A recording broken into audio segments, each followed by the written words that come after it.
तर भावानं आपण मागच्या आठवड्यात अमेझॉनवर एका ट्रायपॉडची ऑर्डर टाकली होती, तर तो ट्रायपॉड आला असेल. आला बघा. Run.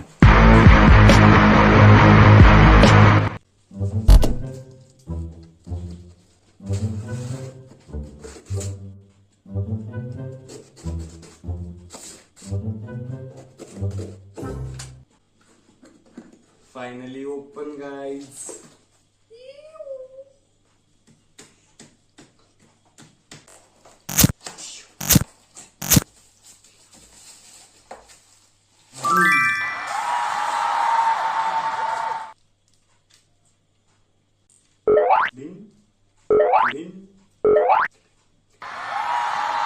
आणि हा ट्रायपॉड तुम्हाला कसा वाटला कमेंट नक्की करा. आणि तुम्हाला जर पाहिजे असेल तर डिस्क्रिप्शनला लिंक देतो, तुम्ही पण नक्की घ्या. तर भेटूया पुढच्या ब्लॉग मध्ये.